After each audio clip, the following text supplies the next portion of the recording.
Wait for it, and we're live. Hey, all you crazy sci-fi and fantasy fans, it's time for your daily dose of shenanigans over here at the Blasters and Blades podcast. Just a couple of nerdy veterans and one chaos coordinator geeking out over our science fiction passions and fantastical fantasies. A place where magic is king, the sky is the limit, and space is the place. We are the podcast that puts the fun in dysfunction. So without further ado, Nick wants you to know, him and Stabby, we're very excited to be here. This is a topic they were interested in. Unfortunately, Nick's boss wants him to do something like overtime so he gets paid. I don't know what that's about. They should just glory in his presence. But no, they want him to show up to work. Kind of rude if you ask me. So overtime doesn't get taxed now. So there's that, apparently. Oh, he does or does not? Does not. They passed the bill, apparently. Wow. Okay, so they can do something. I thought they just passed the one on tips. What I saw, there was overtime and tips and Social Security. Oh, it was all together. Okay. Yep. It didn't pass the Senate yet, though, has it? No, I don't know. Well, I just saw it passed. We could save the We can politics. hope. Yeah, we could save the politics for someone else, and we will instead let our guests introduce themselves. And so, in the alphabetical order, as described and decreed by the great word oracle, Miss JJ Fischer, can you introduce yourself to the listeners and viewers at home? Yeah, absolutely. So I am JJ Fischer, or Jasmine. I am coming to you, as you can tell by my accent, from near Sydney, Australia, where it is the future. The next day, everything is looking good so far. But yeah, I write Christian fantasy, and I write stories that have elements of romance and comedy and action and adventure. So yeah, my aim is to write stories that feed the soul. So things that go a little bit kind of into deep spiritual themes. So I do have some interesting news, and I want you to see if it's true. All right. So in my local author group, we have a individual who believes the Earth is flat, which means that it's statistically impossible for Australia to exist. He is convinced that Australians are all crisis actors, and you're living on an aircraft carrier and being paid by the government. Any truth to those rumors? Oh, you found us out. I didn't expect the game to be on so early on in the interview. I'm learning all kinds of new things tonight. That is a big plane, though. There's a lot of us now. So, yeah, that is a very big plane. That is a new one. I think most people who say they believe that are just trolling, so I just kind of go with it. I don't think they really believe it, but I don't know. We'll see. All right, next we have the wonderful Mr. John Coleman McNichol. How's it going? Well, to introduce, I'm actually John Douglas McNichol. John Coleman was my alias for 20 years, and that's another story for a different day. But yeah, I write the bulk of my published works are Christian steampunk, where my series has a teenage G.K. Chesterton who is basically a clacker because the computer revolution arrived there about a century early. Babbage finished his machine. He does he fights the bad guys with his teenage sidekick Herbert George Wells, H.G. Wells, and his mentor Father Brown. So I just finally released the third volume in the series, and it's come to a close. And now I'm trying to get people to buy the thing. So that's a whole nother story. But yeah, go ahead. Any badass nuns in that story? Since you got H.G. Wells and the father in there, I got a badass priest who uses a flamethrower. So there's that.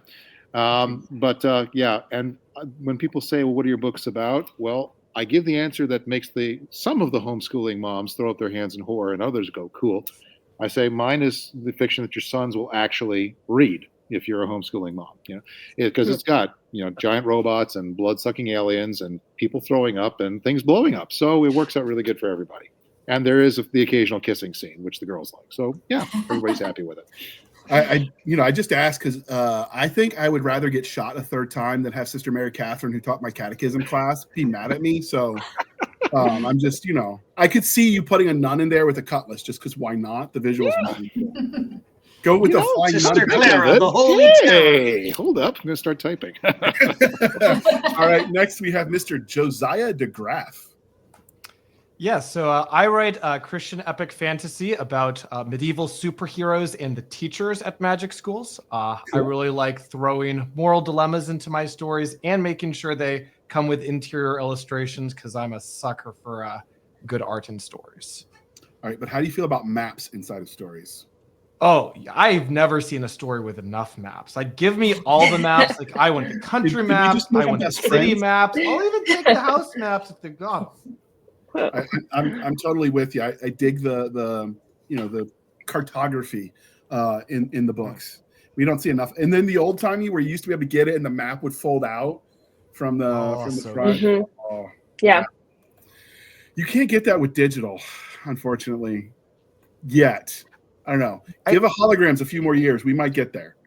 That's a big challenge with reading like a nice hefty fantasy novel on Kindle is like I want to be flipping back every few pages to see where we are in the map, and it's just not as easy when it's on a digital device. And the e-version, the EPUB, does not quite work as a home defense mechanism like a Brandon Sanderson novel would.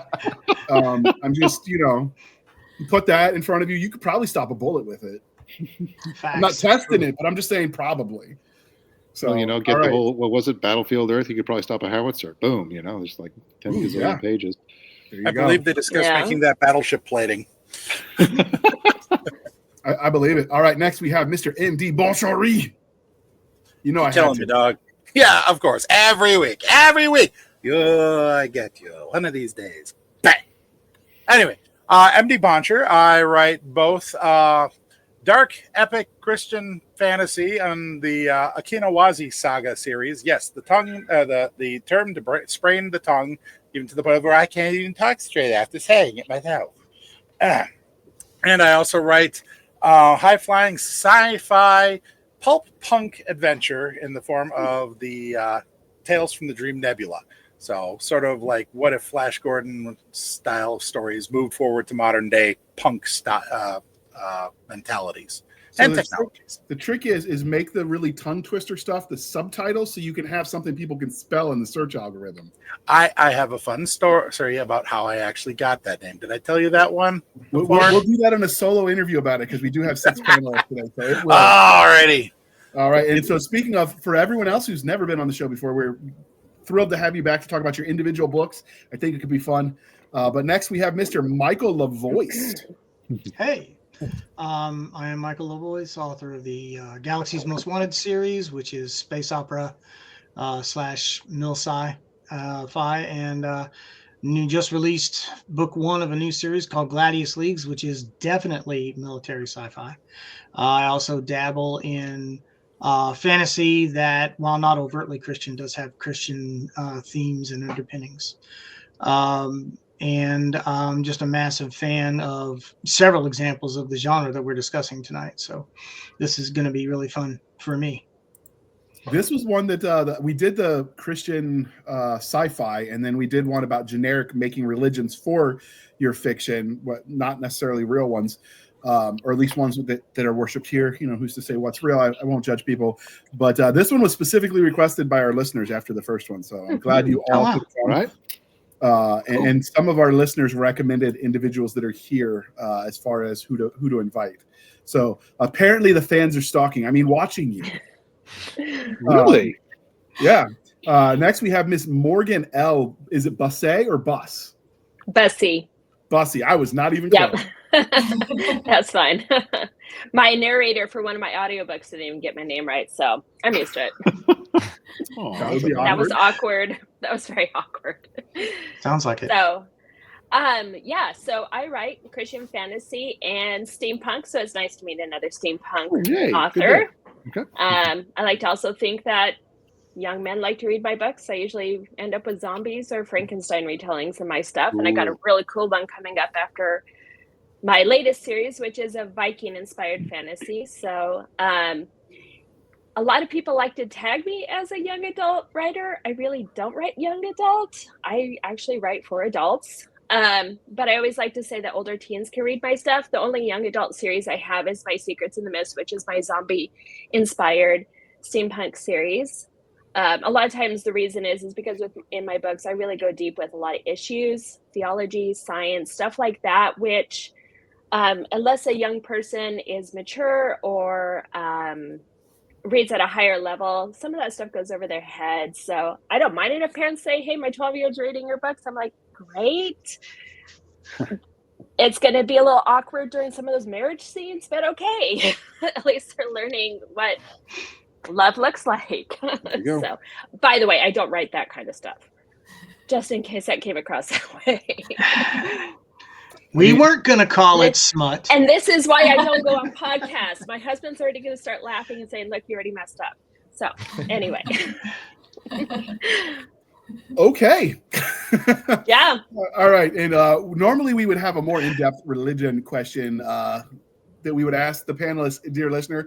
But since we have six, you tend to invite for a panel 6 to 8 people, expecting 3 or 4 to say yes. And today, obviously, 6 people said yes. So we're going to just go to the most important one. We are civilized human beings here at the Blasters and Blades podcast. We are no longer knuckle-dragging troglodytes. So, speak for yourself. And how do you take it? John. What do I do and how do I take it? Sorry, I was being a jerk.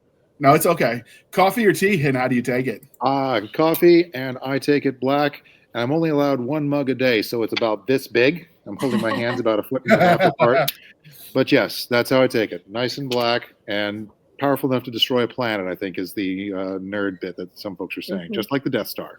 That's me. There was on Halloween, we met my sister at one of the Cracker Barrels, and they had, in the little general store they got a chocolate bar that was like almost 20 pounds. It was like huge. And I could just see someone eating the whole thing and be like, doctor, I only had 1 candy bar.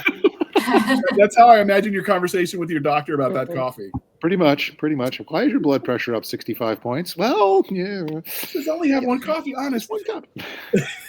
The pot on your coffee maker is technically a cup if you just drink it that way. It has a handle. I like that. It has a handle. Okay, thank you. I'll get around my wife that way next time. She's all right, Michael. Coffee or tea, and how do you take it? Oh, as always, brother, coffee, black as my soul, and very, very strong. I buy the Folgers dark roast, and I use almost a full cup of it in the hopper. So yeah. Okay. I am ADHD, and it does not have the typical effect that it does on other. It doesn't make me hyper. It does help me focus. So yeah, I wish I could get that off of coffee, but I don't. Yeah, brain damage, it does that for me too. Like I could go to sleep after finishing a cup of coffee. That's how the neurologist actually explained it to the wife. She was like, basically imagine you went to bed normal and woke up with ADHD. That's how they explain like the TBI to the family. But yeah, I can drink coffee. Not the first time I've heard that. I've seen that before. Yeah, which is, I drink it because I like the way it tastes, luckily. But the days of it keeping me awake just gone. So, all right, Miss JJ Fischer. Do you prefer us to call you JJ or Jasmine? Oh, either is fine. Okay. How do you drink your coffee or tea, or do you drink something else? Oh, tea, usually. I love coffee, and I live vicariously through my husband's coffees because, I used to drink it and absolutely adored it. But it just makes me so,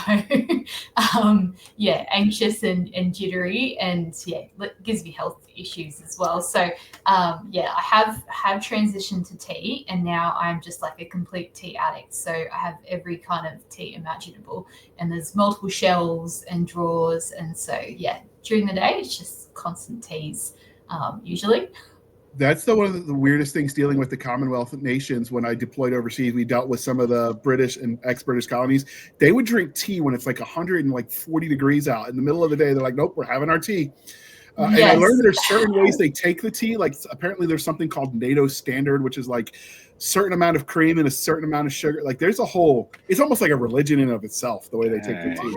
Yeah. Okay. Oh, I didn't know that so much, but we will drink tea. Pretty much whatever. Well, I know I do drink tea. If you're ever, dear listener, if you're interested in military history, there's a channel on YouTube called Tea and Metals, and that's the whole story. It is a former British special forces guy, and he interviews people who got various, because the Commonwealth nations have a bunch of medals for heroism. They don't have as much of a streamlined award system, and he interviews people that got all these awards.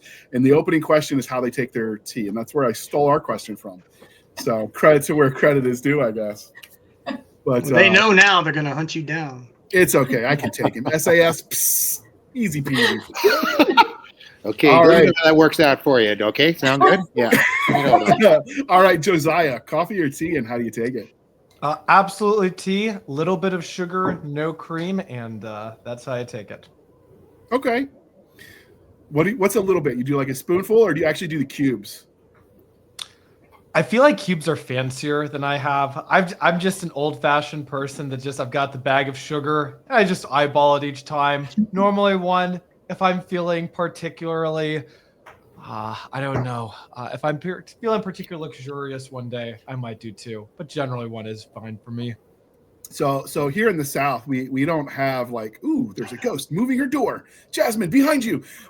We drink our tea generally iced and sweet. We call it diabetes in a cup, or table wine, and it's it should be strong enough with the sugar you add to hold the spoon upright with your Exactly. About a month ago, I got McDonald's sweet tea, and I feel like diabetes in a cup was the exact thought I had that first sip I took of it. McDonald's does it right. It's that Quaker Oats guy that does the diabetes commercials. I picture him in my head Wilford every Brimley. time I drink. Yeah, Wilford Brimley, not the Quaker Oats guy. You do. No, didn't he do the Quaker Oats? No. You He's sure not the you messing Quaker with Oats me? guy. Yeah, Positive. diabetes. Yeah. Diabetes and reverse mortgages. Yep. So Tom Selleck put that over. Gotta make a living somehow. Coffee or tea, and how do you take it? Are you talking to me? Yes, ma'am. Both. I do coffee Okay. in the morning, and it's with cream, no sugar. And at night, I drink decaf tea. That's what I'm drinking right now, and it's straight black. Okay. You ever mix it up for the tea, or you keep it Earl Grey hot? Oh, right now I'm actually enjoying a really nice English black. But I do like Earl Grey hot. If you like sci-fi, you have to know what Earl Grey is. So. Oh yes. It's like required. Even if you don't like it, you have to know to say it hot. Exactly. MD. And make it so. That's right. There you go. As you were number one. Everybody in the trailer park thought Earl was hot. So yeah, that works out. Well, that's because you set him on fire. Don't do that. Yeah. All right. This is a story I think I do want to hear later, but after I've had a couple of beers. Okay, let's do that. I'll be able to handle it a lot better. Or tea, yes. How are you taking it in the frozen West Virginia wastelands? We take it in large cups. Only 1 cup a day for volume, and that's for coffee. Coffee needs to be good enough to stand up in or good enough that it's brewed in a Lutheran church basement where it's strong enough to pit the spoon and keep it standing while you drink. But I also am a coffee wuss at the same time. I love the strong coffee flavor, but I also like the strong cream and sweetener in it too. Unfortunately, I can't do the sugar anymore, so other choices are made, making my toxic brew extra dangerous. Huzzah. And as for tea, this is currently a blend of Joyalock Oolong tea and Bengal spice. I am not a Philistine that's drinking Lipton. Or Louisiana, if I can help it. Ugh. That's an Australian classic. Lipton is just like our, Australians would not stand for that. No, I agree. You are so close to good tea fields, both in India and Nepal and in China and Japan. Get that stuff instead. Yeah. It is we ignore so all much of that better. and just have Lipton. Yeah. My wife's mom is a Lipton drinker, and she's got my wife convinced that I'm a weirdo. And I would say yes, but that doesn't change the fact I'm right. Fair. When I was in grad school, they had a tea Havana before they went under, and they sold a tea once that tasted, it was all loose leaf tea. And once you go loose leaf, it's hard to go back to the bag stuff. Yes. They sold one that tasted like Big Red gum. And we went through it and they went under, and I didn't write down what it was, and I still hate myself. So if anybody knows that tea, you send me an email and I'll send you a free book. I can tell you one that's almost as good. Market Spice Tea out of Seattle. What is it? Market Spice Tea. Only sold out of Pike's Market in Seattle. So good. It has a really nice cinnamony, but it's not cinnamon. It's like Big Red gum. And I would have said a Fireball, but we're heat trying to be, talk about religion today. So I gotta, save that for communion later or something. I don't know. All right. So now that we got the religion questions out of the way, jokes aside. So obviously the panel today is going to be talking about Christian fantasy. So what do you think sets Christian fantasy specifically aside? Are there certain tropes that are different, or is it just the presence of Christianity in the text? I mean, could you have a fantasy novel not be Christian fantasy, but have a Christian main character? Is it still Christian? Like where's the line? That's been done. Mm-hmm. It's been done in books. It's been done in comics. One that springs to mind from the world of comics is Arak, son of Thunder, who was basically a pagan, but he dealt with people who were in the early Christian church. Well, not early Christian church, but post-medieval Christian church and in the colonies and stuff. And so there were constant themes of this religion versus that religion.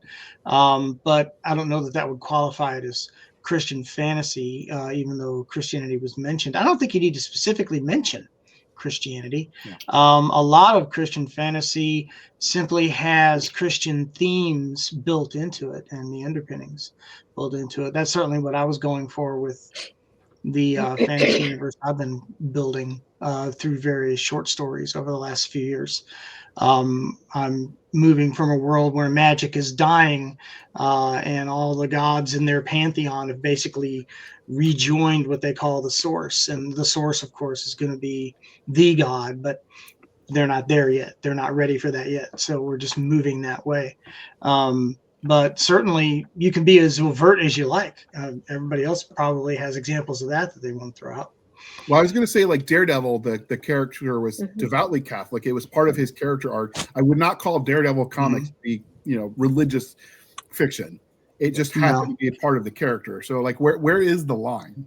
Well, you have Jim Butcher in the Dresden Files, and that one Christian guy he always is talking to and stuff. But I would not say Dresden Files was Christian fiction. So, yeah. I'm sorry. Did you want to say more, Ms. Busse? Morgan? Well, the only other thing I was going to say, it has to be, I think Christian fantasy has to be more than just clean. In fact, I'd say some Christian fantasy is not clean. Mm-hmm. So clean does not equal Christian fantasy. I think there has to be, and I know for myself what that element is. I think there has to be a spark of God somewhere in the story. And I use the word spark because it can even be like the Book of Esther where God is never mentioned, but he is all over the pages. But I think if it's just a story about good people with morals and stuff like that, I think it's not that either. So I like that word, spark of God. Yeah, I think if you actually try to call it Christian fantasy at some point, you're actually probably going to drop the ball. Nobody likes woke anymore, or what purports to be woke, specifically because it's there to preach at you and tell you you're bad if you're not following these particular new commandments that are up this week. Stephen R. Lawhead, who's kind of the granddaddy of, if you want to call it Christian fantasy, his earlier works, if you remember, they're not bad as fantasy, but somehow all the good guys just happen to espouse evangelical American Christian views. And you know exactly where it's going, and it feels preachy. Later on, when he does the Pendragon cycle, the characters, they end up, this is just history moving forward, and this is Christianity. And moreover, the way that if you do it as a realistic, believable Christian faith situation, it doesn't even necessarily become Christian fantasy. It's fantasy. It does have Christian values, and it has realistic, believable Christian values. So Arthur, Merlin, Taliesin, they're all definitely Christian heroes with a Christian focus. And maybe some people were converted by it. That's awesome. But what did you think of the King? What did you think of the King Raven trilogy, John? I haven't read the King Raven, to be honest. It's very nice. Is that the new one? It's a retelling. It's a retelling of Robin Hood, and it's set in Wales. Okay, then that's going to be on my list. Honestly, it's very good. Yeah, the last thing I read of his was the 5th in the trilogy of the Pendragon cycle, which was Grail. So, but that's now on my list next. We'll see how that goes. It's worth it. Cool. I do think it's a complicated question because I feel like Christian fantasy can mean so many different things. You could mean as just, it's the market genre. So you're looking at, does the publisher or does the author call it Christian fantasy? And that's one way that we can market. That's how the bookstores are going to market it. Sometimes, though, that can miss works like, say, Lord of the Rings, where Tolkien obviously has a very deep faith influence woven throughout it. but you're probably not going to find that book in the religious section of Barnes and Nobles. And so, you could also define it as being, well, it's fantasy that is written by a Christian. I think, as several of the panelists have already mentioned, that can include stories where you might not see many traces of God or even of Christian themes, depending on what it is that the writer chooses to include.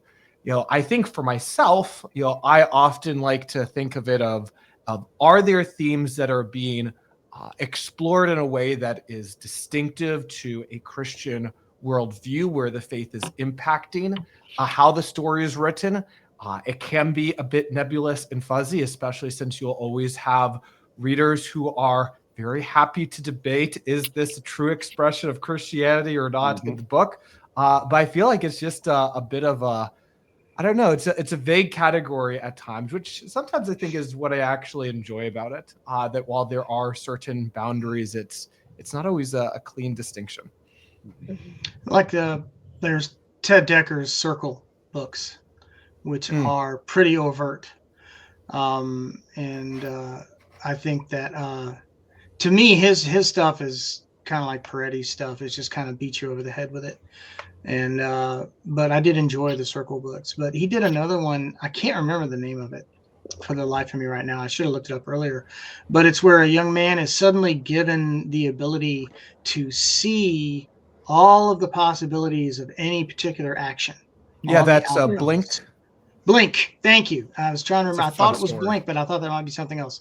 And to me, that smacked of like a Christian urban fantasy almost, because it was set in the modern world. And he's given this unique ability for a while, and it was really, really well done. I really enjoyed that book in particular. Something that I can like to mention on the whole thing of whether or not, well, it was brought up about how people are sick of getting preached at by the woke, and it all comes down to really the same thing, and that is, what are you using the story for? And people that are authors that are writing to evangelize have already destroyed the entertainment value in many respects for it. You might have it suddenly becomes, instead of a story meant to entertain, it becomes a very entertaining sermon.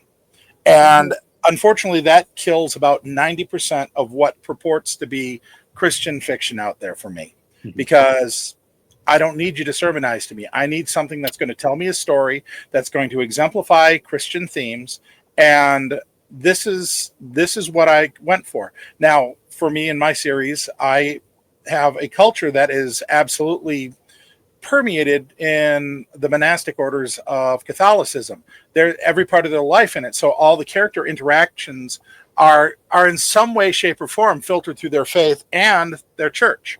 And since in this world, the church is, the gifts of the Spirit and spiritual warfare with the special effects cranked to 11, it is endemic for everybody just sort of looking through this lens. But what I tried to avoid, and for the most part I think I succeeded, is that I'm not preaching to the reader. If characters are preaching, it's to each other for the purposes of the story. And this is something that is an irony of the current modern audiences, is that all the people that are shoveling their current political fad or social fad into their books or their movies or their music are having the audience spit the hook for the same reason people have turned on Christian fiction, because they don't want to be lectured at. Did Michelangelo, for instance, sit there and do all of his amazing works, or any of these classic artists or writers from those eras long past? Did they do it as necessarily as a form of evangelism? No. They did it as a form of worship and praise and edification to their faith and their God. That's what they were doing. And in their creation, they allow you to be able to join them and participate if you are so moved, or you can at least sit there and appreciate the craftsmanship and work that they put forward. As authors, especially nowadays, working with our faiths in our work, it's something we need to get back to, because let's face it, we're not doing any good bashing people over the head with our faith. They wouldn't listen to us on a street corner. They're not going to listen to us in an aisle of the bookstore. And that's the irony of what you're seeing with secular religion now that's being pumped out of every major outlet. That's the old adage, never preach harder than you entertain. Story before sermon every single time. And it doesn't even just have to be religion. I've said that I loved the intro to the Sort of Truth series that Terry Goodkin wrote. Towards the end of the series, he got really, really preachy about his Ayn Rand devotion, which I don't necessarily disagree. I've read the book myself. But at a certain point in time, it got so preachy, I'm like, okay, we get it. Put the book down and we move on to something else. I skip almost the entire last third of Atlas Shrugged because I'm like, oh, are you done preaching? Is he ever going to stop talking about this? Yeah. Thanks, John Galt. Yeah, who's John Galt? Who's going to shut John Galt up? You get it. Go on. All right. Well, on that, I personally think The Fountainhead is the better of the two books. So go figure. We are going to pause for a moment while you think about who John Galt might or might not be, and we're going to shamelessly shill for the man this time, and then we come back and we'll get back to talking about fiction. Sounds good. Humanity's last hope is a combat sports champion. In the wake of humanity's great expansion across the stars, war was a thing of the past, and its armies and navies were disbanded. Disputes were settled by the ancient practice of trial by combat in the Gladius Leagues, where elite athletes, clad in advanced powered armor, fought in front of millions. Their motto was, "We fight so others don't have to." Nick Warhorse Landry, Star Field Commander of the Foundry Warhawks, was content to live by that code until everything changed. His home planet fell under a terrifying alien invasion while he was light years away. But when the invasion reaches his current system, humanity has a defense. Unfortunately, that defense is Warhorse and his team of prima donna athletes. They're stars of the arena, but they're woefully unprepared for real war. With the guidance of the last surviving general from the expansion wars, these sports heroes are thrust into a battle for survival, and they'll have to learn fast, or humanity faces total extinction. Will Warhorse and his crew rise to the occasion or fall in the final battle for humanity's future? If you love high-octane military sci-fi, packed with powered armor, explosive action, and a touch of NFL swagger mixed with WWE bravado, Any Given Doomsday is an action-packed adventure you won't want to miss. Available now from Chris Kennedy Publishing at Amazon.com. All right. Thank you for sticking with us through that commercial interlude. I didn't know I was the man you were going to show for, but thanks.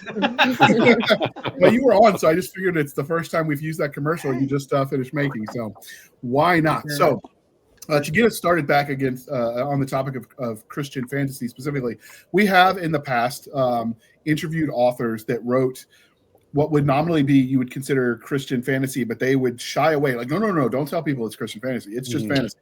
Do you think that tide is shifting where people are afraid to say it still, or do you think it's becoming more acceptable to overtly classify a work as Christian fantasy? You know, I haven't heard anybody actually say Christian fantasy bad. I know it is definitely not going to be a category in Barnes & Noble anytime soon. But I would suggest, people... I don't really necessarily go and say, "Hi, I write Christian fantasy," or that I write Christian steampunk. You know, I say I write steampunk, and then when they ask for more details, I'll mention the Christian aspects of it or shades. But I'm more, if I'm going to preach anything with my books, I'd like to get people to read G.K. Chesterton, since he has helped a whole lot more people than I ever would, and I work his sayings into my books. Do I think people, I haven't really heard anybody come out and say, outside of a group like this, I write Christian fantasy, woohoo. It's like filmmakers. They don't like to say a lot, I'm a black filmmaker, I'm a feminist filmmaker, I'm a this filmmaker. I'm a filmmaker who does this. And I think that leads a lot more credibility. You get out of the ghetto, as I heard one person call it. You get out of the Christian ghetto or the Catholic ghetto or whatever group you're writing in that way, and you can get out to a wider audience. Yeah, I do agree with that. And I do suspect, to the original question, that as the zeitgeist changes, that you might have some more authors who might define themselves that way, but I also think that a lot really depends on the particular audience. I'm a teacher, and so I work with a lot of Christian teens, and I know that in the teenage audience, who are Christians, finding stories that are explicitly marketed as YA Christian fantasy is really important for them. In some ways, largely just to make sure that it's clean and isn't including things that, as a teen, they just don't want to read. Now, I feel like in the adult fantasy market, it's a bit different. Similar to John, I feel like when I am talking with my fantasy friends, they may pick up a work of Christian fantasy or a work of secular fantasy, but whether the label of Christian is in front of it matters less to them. So I've personally just seen a little bit of a difference depending on the age range for what someone is looking for, and if it's important to put the Christian qualifier in front of the genre or not. This is actually really interesting for me, because in Australia, we do probably have a lot more of a sharper distinction between Christian and secular. And so it's something that has been interesting for me, like being published with US publishers and having 95% of my readership be American. It's interesting because we do have a little bit more of a, you're in that ghetto, you're in that camp over there. And so I know for me, I've had to battle as an author to be okay with sharing my stories with Christian elements in them. And so marketing and that kind of thing has been something that I have found myself kind of pulling back from the broader audiences for, I guess, a fear of kind of marketing to an audience that doesn't want to receive those elements and stories. And so, it has been interesting. I do feel, at least in Australia, like there is a little bit more openness starting to maybe towards stories. But I have also really felt the challenge, I think, watching American authors speak openly about that. And I guess kind of accepting, as you guys were saying before, every story has its own framework and worldview in it, and that is implicit to every author that writes. And so, that's been something fascinating for me to watch. One thing that that I found actually has worked with a number of folks outside of the authorship market. Have you guys ever played a card game called Redemption? It was really big in the 90s at one point, but okay. Wow. I'm a teacher too. And when my students were bringing in, as I call it, the cardboard crack, the Magic the Gathering cards, there was a card game that was based on the Bible called Redemption. And essentially, rather than say, this is a Christian card game, kids, because as you say, they shut right off, I'd say, you know what? Here's a game that is better. It's got better artwork, the card packs are cheaper, and the gameplay is 100% cleaner, and it moves a lot faster. Try this. And suddenly, not only did I have my 7th graders cross the way the Magic cards, and Mom somehow got my phone number at home. And I'm still trying to figure out how that happened. But she called me and said, "You know what my 12-year-olds are doing right now?" And I'm afraid to ask. They're down in their basement, flipping open their Bibles, looking for killer verses to build homebrew cards. So if we just make it better with, the Christian themes to it, it's going to find a form of it. You don't have to call it fiction necessarily. From my experience too. I think, like what others said, it's my audience. So I approach my marketing a lot of the way I approach writing my books. I don't preach in my books, and therefore I'm not going to preach in my marketing either. If you spend any time on my Instagram, you'll figure out I'm a pastor's wife, and that's usually a really killer telltale sign that I'm a Christian. So a little hard to be married to a pastor and not be a Christian. But a lot of times, like I do in my books, I just share my life, and through sharing my life or sharing quotes from my books and stuff, that's now if I'm going to a Christian conference, I'll say, I write Christian fantasy. If I'm going to a church event and the little old ladies are wondering what I do on the side, I write Christian fantasy. But I don't usually, that's not like on my business card or anything. I'm a writer, and I don't want to put anything in front of people that'll stop them from opening my books. I'd rather they open my books and start reading, and then they start to go, I don't know if I like this. but I'd rather I get in the door first before turning them away. If they ask, I have no problem. I'm not hiding anything. Like I said, I just checked my Instagram. Sure enough, I say I'm a Christ follower, and I share stuff about being a Christian. But I'm not here to preach, and therefore I'm not going to, I feel like sometimes putting your chest out there and going, hey, I am a Christian fantasy writer, that just turns people away that I don't want to turn away yet.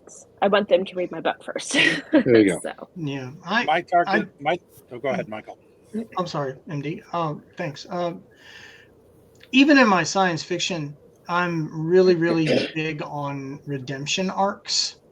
Galaxy's Most Wanted featured a criminal who becomes the leader of a space armada involved in a war that's older than humanity. So he goes from a bad guy to literally a hero, and that's a redemption arc. I really like those, but I also like hero arcs because there's a lot of great heroes in scripture, and that genuinely follows the hero's journey. I mean, look at David.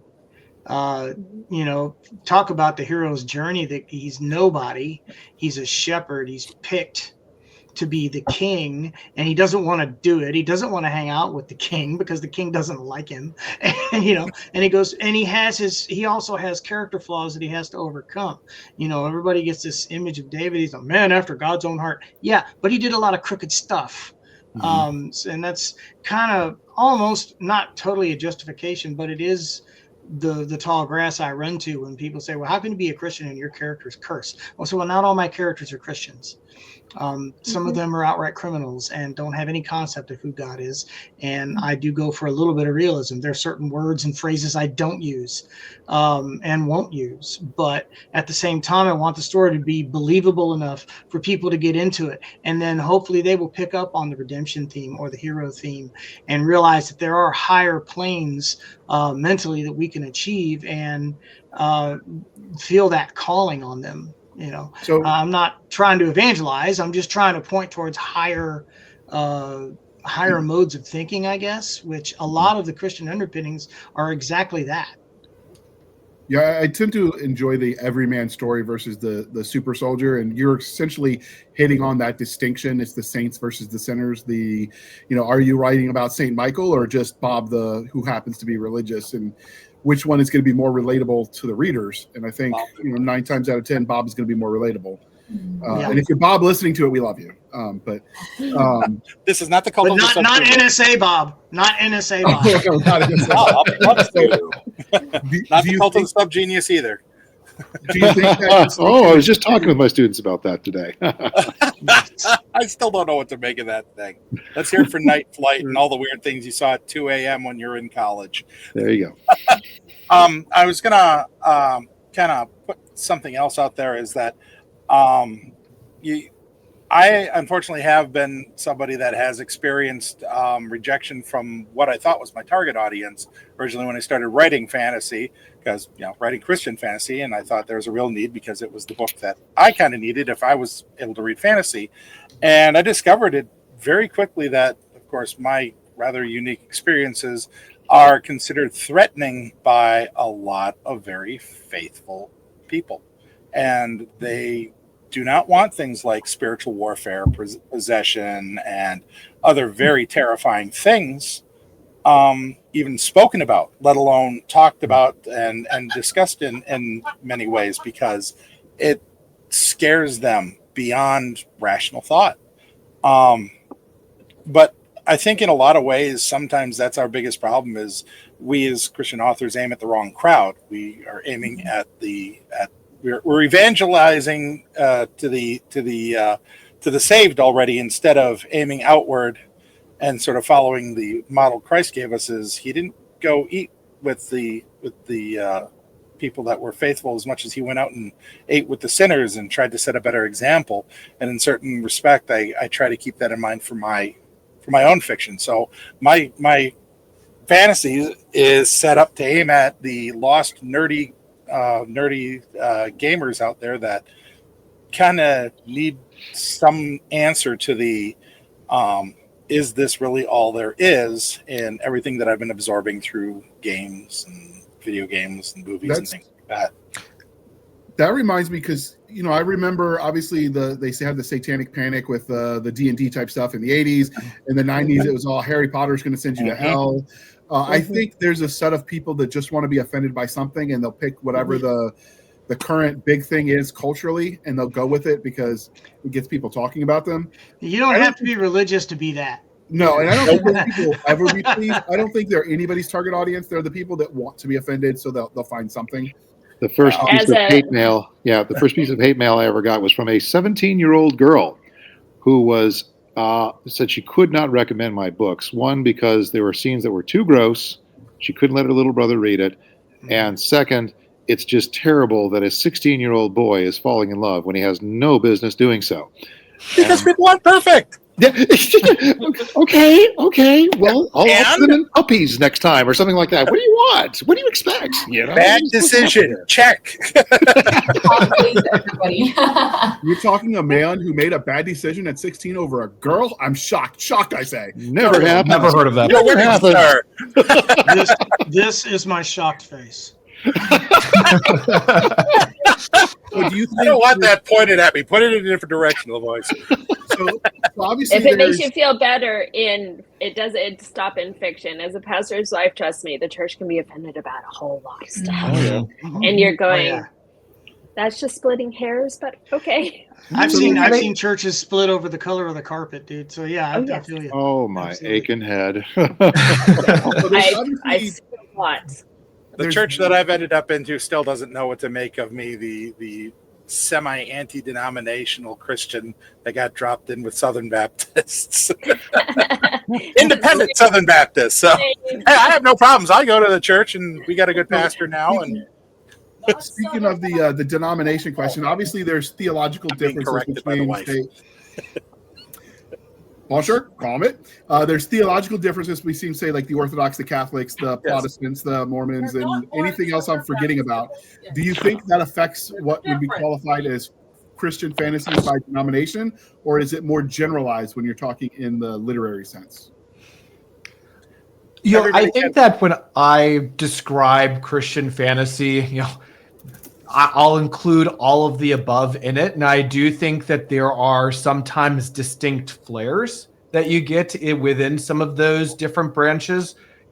Often, Catholic fantasy and sci-fi feels different when I read it from Protestant fantasy and sci-fi because of the differences between our denominations and how we view and understand our faith and salvation, what the church is like. And obviously there's going to be a lot of similarities, but you have different tastes of that, which is actually one of the things that I really appreciate is when I'm reading fiction, getting a sense for what are some of the different denominational perspectives, because even if they're not mine, I feel like I can still learn things from good believers in different denominations. And so while I'd classify all of the above as Christian fantasy, you do sometimes get different tastes and flares in it, at least in my own experience. Mm-hmm.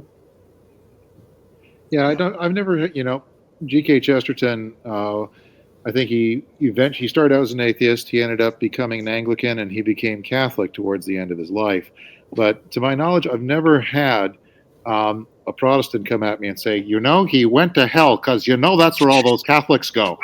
I haven't had that happen to me as of yet. I have had, left of center woke folks who get mad because I actually make H.G. Wells lose arguments to G.K. Chesterton, which happened all the time in real life. So I've had more anger from people who make secularism their religion than I have from other branch offs of Christianity get mad about that. That's me. I was just going to say that we're all kind of trapped in our own experience of our own faiths. And so whatever we try to write, it still is going to be flavored by it, even if we do tons of research on trying to actively or accurately portray something that we don't necessarily follow. Well, you're talking to a guy who clept comparative world religions in college based on life experience. Oh, dang. So, Dang. Wow. Woohoo! so Way to I do was I was raised Catholic, and then I was briefly LDS, and then I was a practicing pagan, and then I became a semi-atheistic agnostic. And if you don't know what that worldview is like, it's there is no God, probably. Yep. He says with So, much Just conviction. in case, I'll follow Pascal's yeah, wager, but and, yeah. and then I tried to find a unification theory for all the world's religions, and that led me to studying and reading everything. So there's not a religious text out there I haven't studied at some point. And then eventually, I got dragged kicking and screaming back into the kingdom, thanks to my wife coming to faith and just living it out in front of me and not forcing it on me, and a few other things that happened. So yeah, you say we're trapped in our experience, but I've experienced it all, brother. And Not saying that's bad or good one way or the other. I'm just saying. Well, this is why I try to take such not a universalist, but a universal approach, and try to use my stories to point towards ideals that exist within the framework of the faith, as something to push for. Certainly not all the ideals I push for are exclusive to the Christian faith. I mean, there's heroes in every religious and non-religious sense, but there are ideals that can be pushed for and achieved and shown as good, objectively. So you're talking about a universal good, regardless, and withdrawn from specific religions. Right. Yeah. I mean, obviously, wantonly killing people for no reason is bad, and I think everybody, generally speaking, agrees with that. I would hope. And even people that have things that we consider bad built into their culture can be shown a light. There's a really great story out there called Peace Child, and it's about a missionary who goes to another part of the world where the culture of these indigenous people is built on deception. The best guy in their culture lures a man into his home, treats him as a friend, gets him to trust him, and then betrays him, kills him, and eats his brain. Sweet God. I know, right? So this guy's trying to bring the gospel to these people, and he's telling them the story of Jesus, and all of a sudden they're all excited because they think Judas is the hero of the story. And so he's freaking out. How am I going to get this across to these folks? Well, it turns out they had a practice among their tribes that if the tribe was at war and they wanted peace within their tribes, then the child of the chief of this tribe would he would go over to the other village, and then they would send the chief's child from their tribe over to that village, and they would be raised as one of them. And if you killed that peace child, that was the ultimate betrayal. And it would be warfare like you've never seen before. And so he used that as an example and said, well, Jesus was God's peace child, and we killed him. And the lights went on. So even in a culture where people practice deception, you can still shine a light that, hey, maybe practicing deception ain't the best way to do it, kids.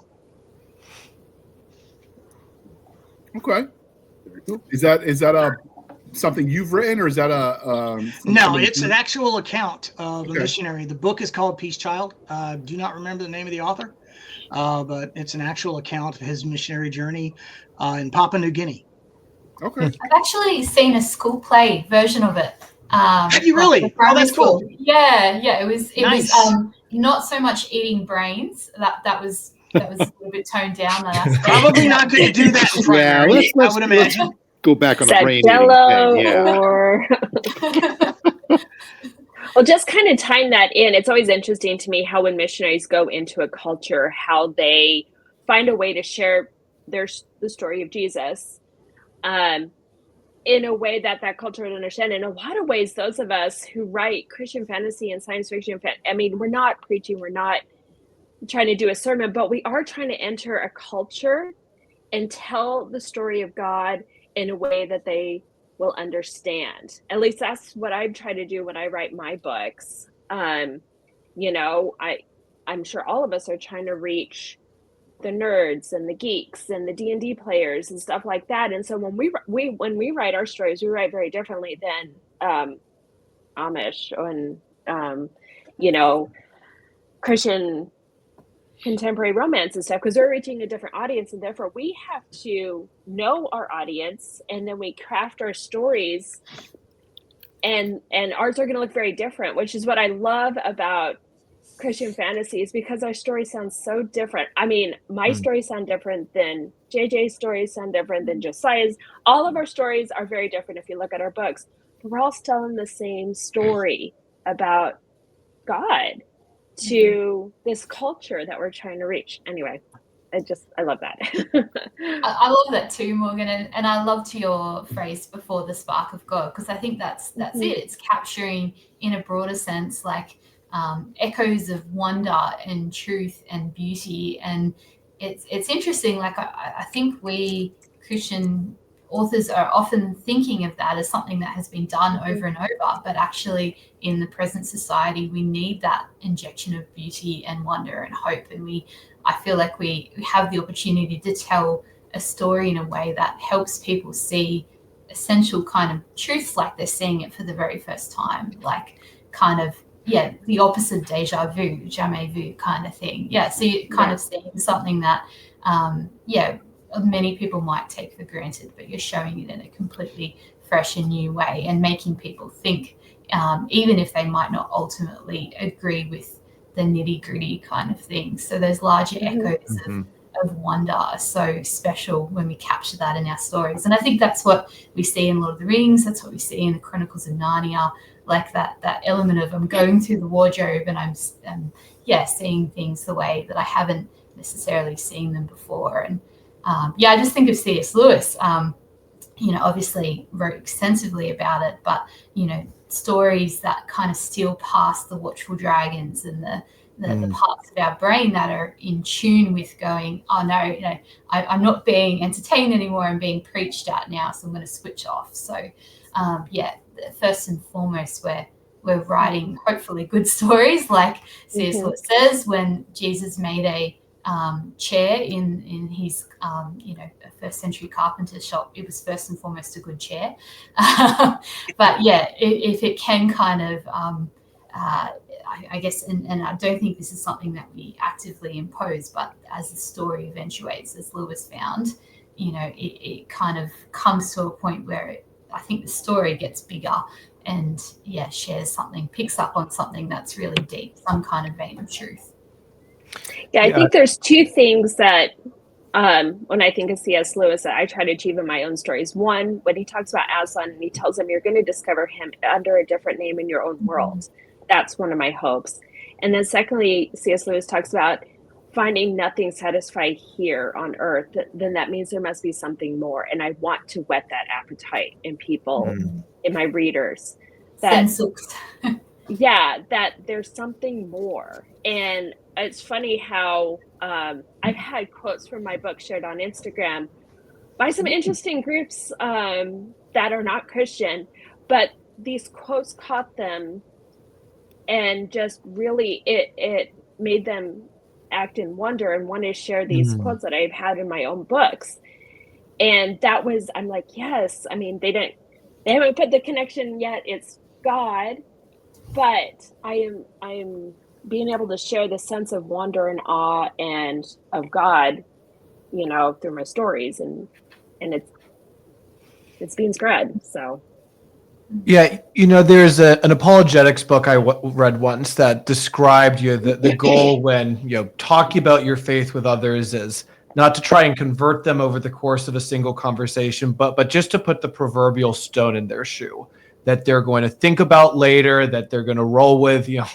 It's not going to be the be all and end all, but as the Bible says, and I think it's Corinthians, one sows, another waters, another reaps, but God gives the increase. And that's one of the things that comes to mind for what you were saying, Morgan, is that when I'm looking for a fiction story, I'm not looking for a story that's going to give me a whole gospel track in one, but if there's a story that's giving me a good stone to be rolling around in my shoe for a bit and thinking about, wonder where to take this, and it leaves me kind of asking questions and leading me closer to God. Those are the kinds of stories that most resonate with me. So what you're saying is you're not trying to write the passion plays in modern times? Not personally. I'm not going to say it can't be done. Just feels Feels like something I wouldn't want to attempt. Well, what you could do is write, for example, the passion play of Joe Average. What's it like for him? When you take the entire hero's journey from Joseph Campbell. He's pulled out of his regular life. He has all these trials and difficulties. He's basically in the abyss, and then he rises above it. In that sense, every good story is the passion play. So the passion plays had something going for them that modern audiences don't. Back in medieval times, they weren't competing with Netflix and HBO. And, it's kind of a captive audience. It made their job a little bit easier.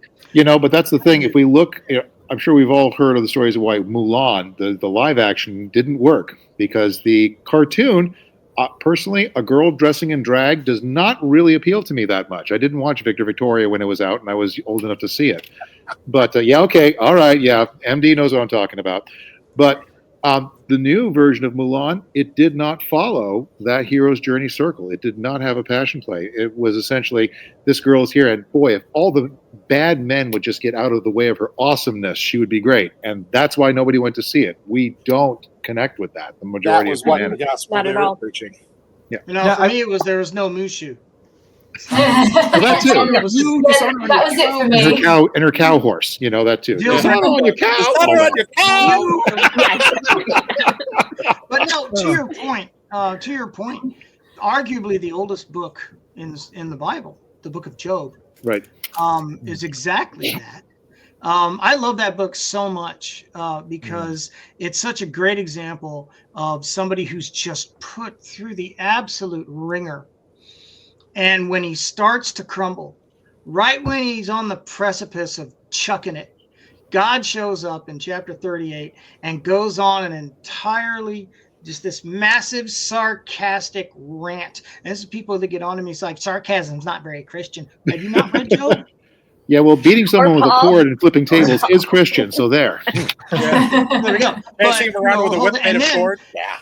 There was a to bring this back into the fantasy aspect. There was a comic book put out by Marvel Comics in which Spider-Man is run through a gamut very similar to what Job went through.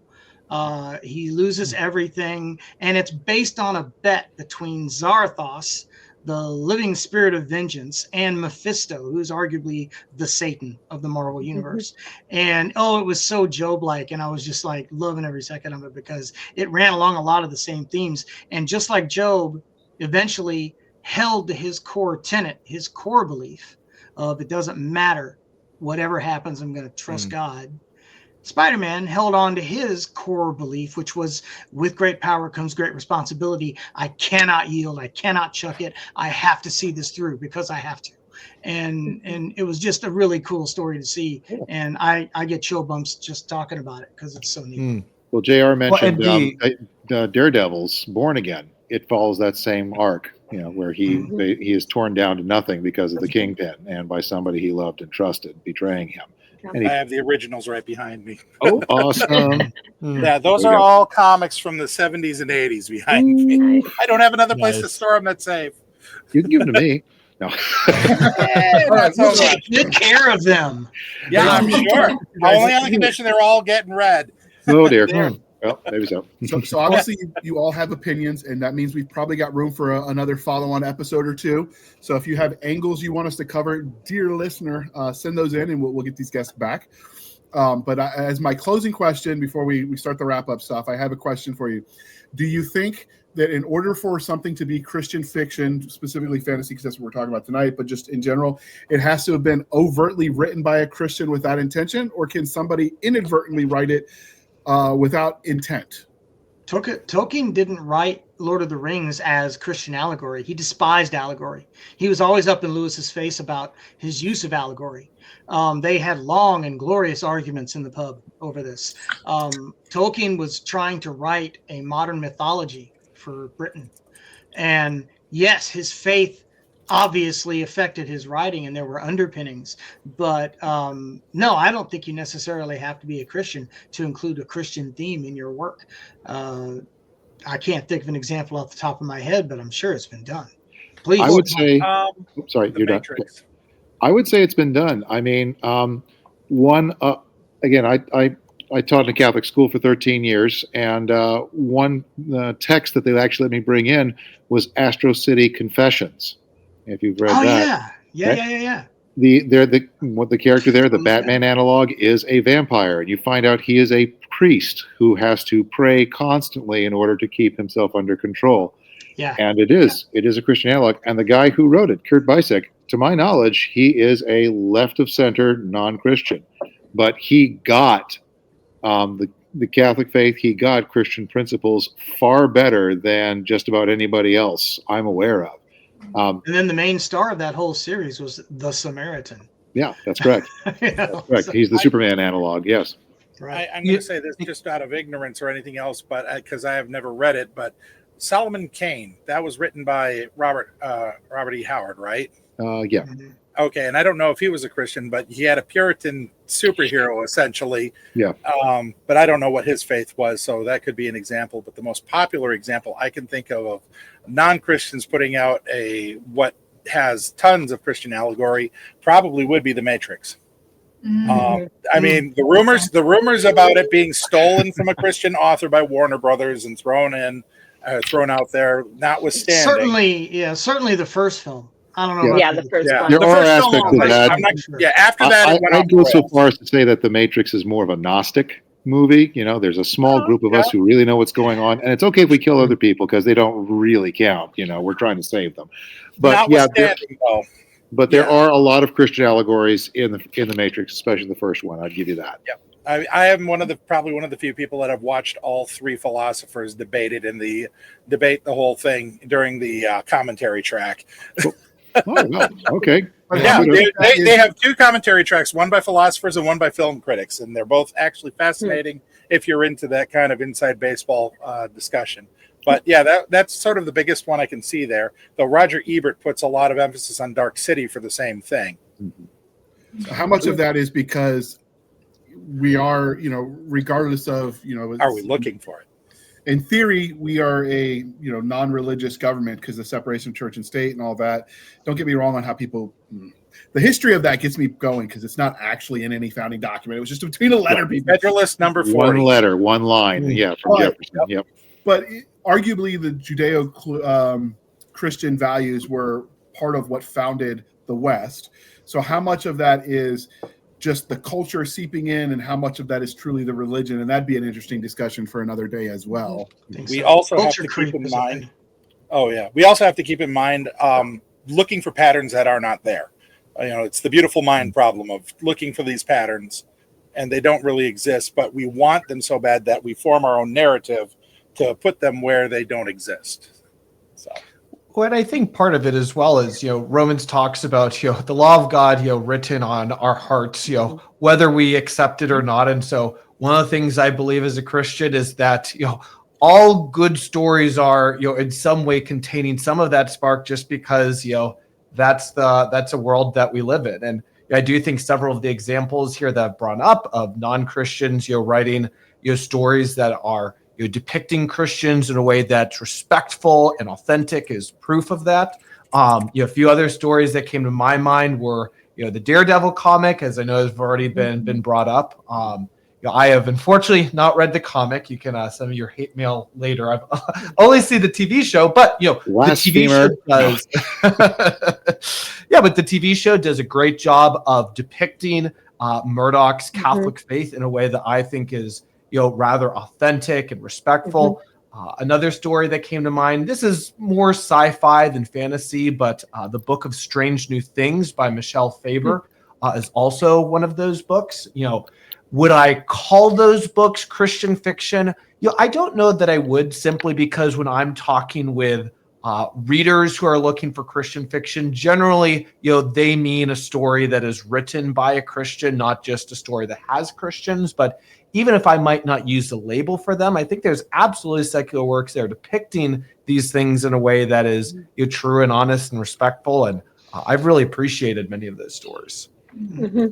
And I'm not sure what you guys call it in the States, but I would say like manifestations of common grace, that there are so many things in this world that, we don't have a monopoly on all truth. There are so many echoes of God's truth in nature. And that's an incredible, I think, manifestation of God's grace. And what you were talking about before, Morgan, that kind of, I think, written through all good stories is that sense of nostalgia and that longing for, the country that you've never visited and the song that you've never heard and that kind of thing. So the Sehnsucht that I think, Lewis talked about, I don't know if I'm probably massacring that pronunciation.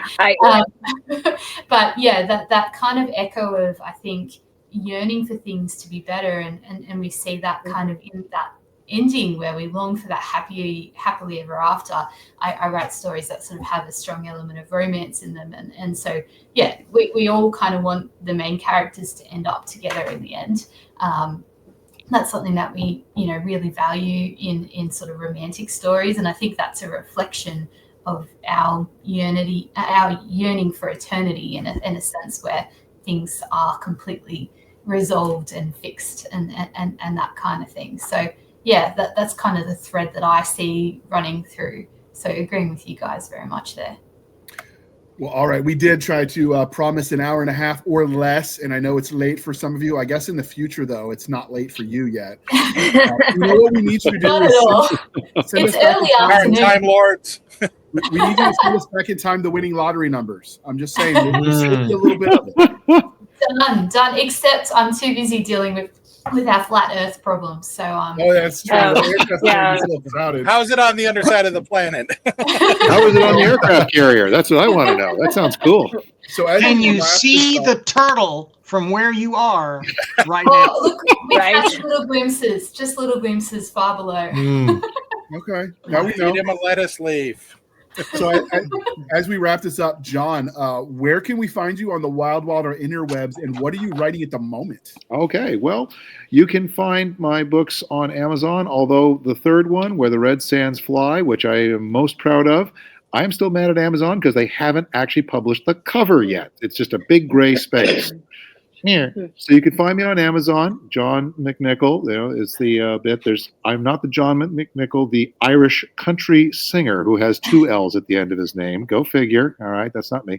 You can also find my stuff at hillsideeducation.com. That's my current publisher. What I'm writing right now, my morning writing time, I'm writing a novel, kind of a mix of Stranger Things and It, without the creepy clowns and without the child abuse and all that. But basically, I loved my Atari 2600 when I was a kid, and so I've got. Thank you. There we go. They'll have it. I've got a time flipper thing where yes, they're doing the sword quest thing, and they're finding out the evil stuff when they're 12 years old, and it's coming back to bite them again when they're in their 40s. So I've got that going on. I've also got my first comic book and a wonderful artist. It's called Extraordinary Heroes: What Happens When Regular Folks End Up Interacting with the A-list superheroes. And they are not the boys. They are not Watchmen. They're not Silver Age either. It's just a lot of fun. So I'm having a good time with it. One of these days, people are going to write the "What Happens When the Battle Ends" comic book. All the superheroes are destroying everything. Who goes and files the insurance claim and puts everything back Okay. together? I had that idea years ago control. to write that. I love that idea. Thank you. No, Marvel already set that up. It's called damage control. Yes, I remember that. Yes, that's the kind of All right. all. Michael, what are you writing now? And then where can we stalk you? I mean, follow you on the internet. My last stalker found out they got stalked back, so careful, buddy. No, currently I'm working on 2 projects. Gladius Leagues is going to be, books 2 and 3 are going to be released over the next 2 months. They're already written and in the can, as it were. So I am currently in the middle of working on book 1 of a thing called SARCOM, which stands for Search and Rescue Command, with Kiwi Peter Stanley, New Zealander, and who wanted me to remind you, JJ, that Australia is a small island off the coast of New Zealand. His words, not mine. It's a Space Navy. We thought it would be neat to tell a Space Navy story involving basically space Coast Guard people who get caught up in the middle of a shooting war between humanity and our first contact with an alien race. And when I'm not working on that, I'm developing a series that will be, I've already introduced it with a few short stories through Henchman Press with our buddy Leo Champion, but another Aussie, who this is a series about a bunch of guys from a Space Defense Artillery Unit. They're the maintenance platoon. They end up crash landing behind enemy lines and using their knowledge of how to fix stuff to do the exact opposite and become the greatest saboteurs in military history. So that'll be a lot of fun. It's based on people that I served with in Europe. So I love you can find me, accent, Michael. Yeah. It's great. Thanks. Ex-voice actor too. I've done a lot of stuff, man, really.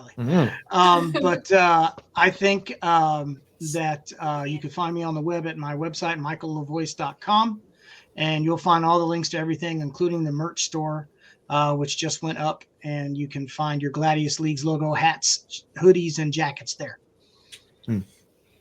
All right, now you did make coffee cups. Did you make them extra large so John could drink them and not make his doctor mad? I couldn't find one that big, but we do have a 24-ounce tumbler. So I'm just saying. There you go. All right, Jasmine, Miss JJ Fischer, what are you writing now, and then how can we find you on the interwebs? And as usual, all the links will be in the show notes.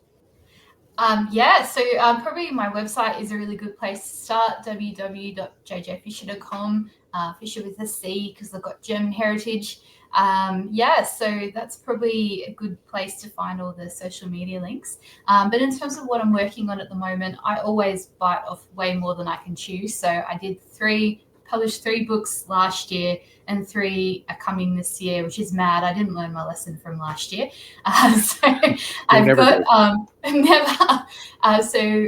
Morgan and I are both with Enclave Publishing, which is an amazing publisher of Christian speculative fiction. And so my Nightingale trilogy with them is getting a sequel that's coming out in May. So everything is being all worked on there or finalized at the moment. Then I've got a first of a 4-book series that's coming out in August.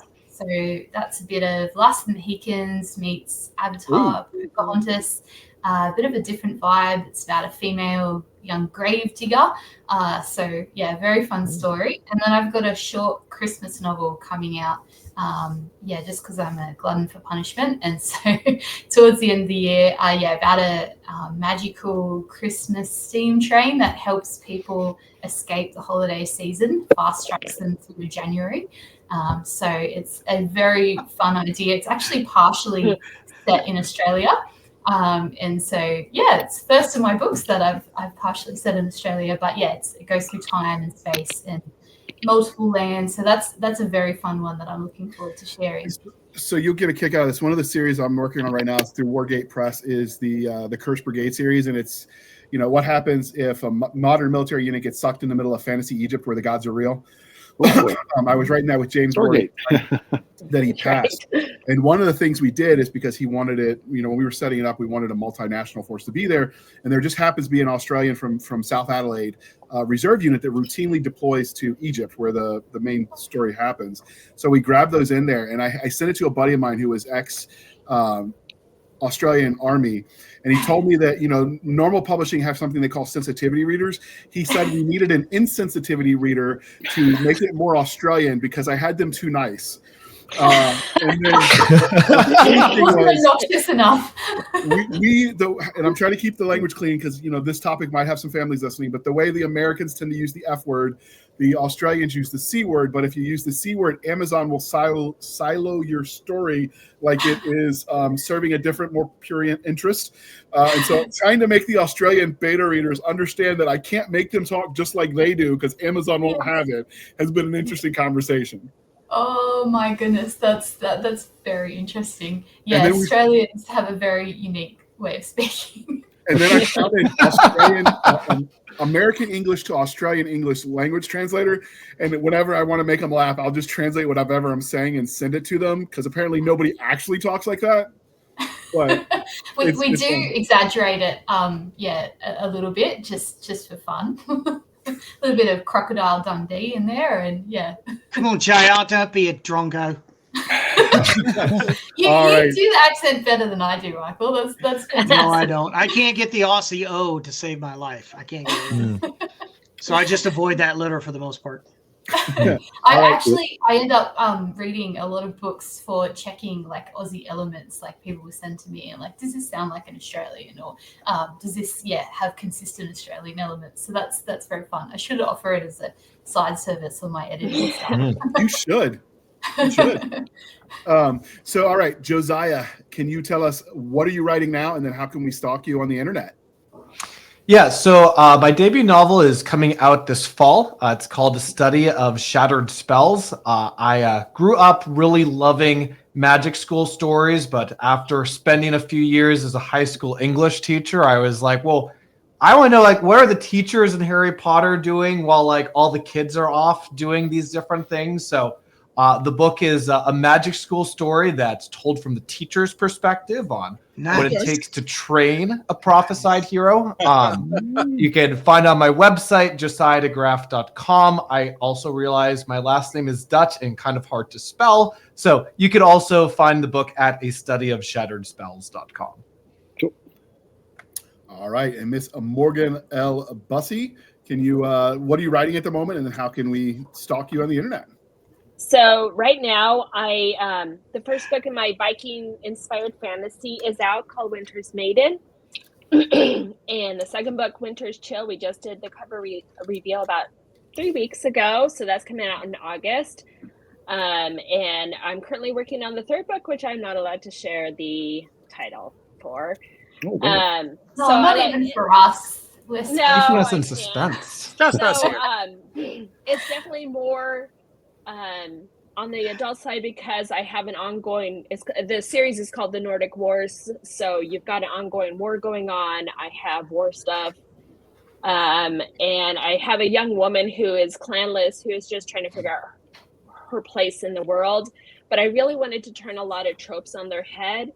So I also have a male healer instead of a female, who's built like a warrior.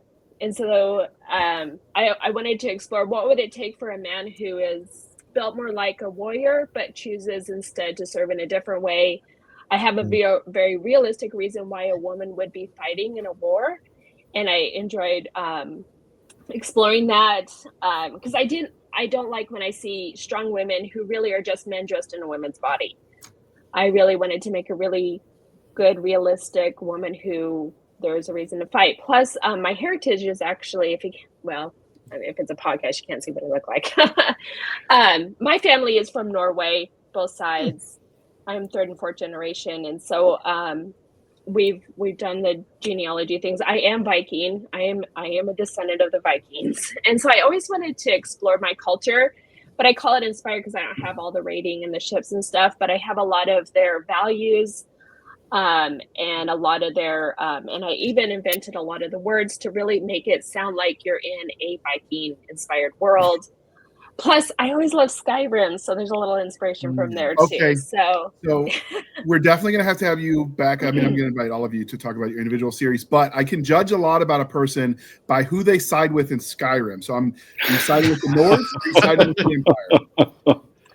Oh, not the. I did the Empire on one run, but I've always been more for the other guys. So yeah, Morgan, we're for freedom. Morgan, fair warning, Morgan. There is a video version of this podcast. Oh well, hey, they will be able to see you. I'm glad that I actually look decent for this. Could everyone see my cat breaking in the door before that? Oh, yes. Yes. It was a glorious interruption. He was scratching. I was like, oh no. It's okay. We've had authors have cats jump up on the desk and get right in front of their face before. We have. So why I always tend to side with the Nords as well, the Vikings. Probably because I served during the GWAT era, so there's a lot of Viking-inspired themes until Valhalla was a common expression as we went on missions. So it's sort of part of the culture of the military at the moment. But I will say that the Bretons, the Empire, they did have roads that were always well paved. So I mean, that's got to count for something. The trains were at least they got the roads paved on time. Okay, that's right. You got to have the standards. All right. And last but certainly not least. Butter me up. Boncher. Butter me up. Butter me up, why don't you? You can find me, as says in the link there, residentmedia.art. And you can also find me in one of Bayonet Books' anthologies, which ours just arrived. Nice. So we're going to be taking these with us to confinement tomorrow. So hopefully we'll sell a whole bunch of them for you. Cool. Outstanding. You can also find my music under Resident One at bandcamp.com. And Could I throw one last thing in? My Sure. publisher would beat me up if I didn't give the titles of my books: The Tripods Attack, The Emperor of North America, and Where the Red Sands Fly. There's also one called The King's Gambit for the grade 4 through 8 crowd. There. Now I won't get beat up. I'm happy. Thank you. Freaking standing. No, I got an awesome I don't publisher. want you to get beat up. That's all there is. So, speaking, since we're talking about the religion question, religion panel tonight, dear listener, we will be doing one in the future. One of our listeners recommended. They had the new genre called incense punk, which is basically like Warhammer meets Catholicism. Whoa. I have never heard of it before, but there's a magazine out that just started in this new genre. And I like Warhammer. I like the over-the-top nature. So we're going to do some. That's grim sense. John De La Rosa's comic book is just like that. You've got Space Marines who are saying the Rosary. It's pretty cool. I just finished reading it. It's just times like this when they tack the word punk onto the end of every new genre that my buddy Bruce Bethke, I wonder if he ever regrets inventing the term cyberpunk. I'm just curious. I'm gonna have to ask him. All right. That's like I said, that's grim sense, not incense punk. Like that. Warhammer plus anything is grim something. This is the listener where I remind you to speak your mind. Oh crap! I forgot my own little bit. Now I got to look it up. Be kind and my fault. Please be kind and speak your mind on the reviewing platforms. Your reviews help the right readers find the right book. So do your part, people. It really helps, especially when you're talking about small presses and independent authors. It makes a big difference for them for their visibility. And with that, I will blame forever MD Boncher for making me mess that up because I've said it since like 2016 in all 700 episodes I've recorded. But anyway, not to blame him or anything, you can find us on our link tree at linktr.ee, linktree/Blasters and Blades Podcast. Again, linktree/Blasters and Blades Podcast, where we link to all the things, the BitChutes, the Rumbles, the YouTubes, the TikToks, maybe the Twitters, the Spotify. We have our Blasters and Blades Facebook group and Facebook page. We have our email, blastersandbladespodcast@gmail.com. Again, blastersandbladespodcast@gmail.com. For professional purposes only, people. Save the shenanigans from Adam Stabby Stab over there on the Instagram, the Twitters, and the emails. You can support the show over there at buymeacoffee.com/author J.R. Handley. Again, buymeacoffee.com/author J.R. Handley. Be sure to put in the comment section that it's for the podcast, and I promise I will keep my co-hosts duly caffeinated. They will drink that coffee brand coffee till it pours out of their eyeballs, people.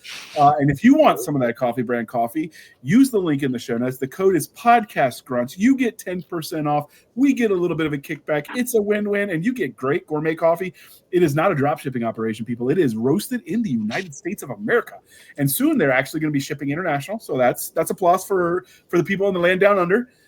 And with that, I would like to thank you for spending some of your precious time with us. For my crazy and absent co-host, I am J.R. Handley, and this was the Blasters and Blades Podcast. We'll be back next week at the same time, where we'll indulge our love of nerd culture, cheesy jokes, and all things that go boom. And with that, I'm going to hit the end button. Wait for it. Don't cuss.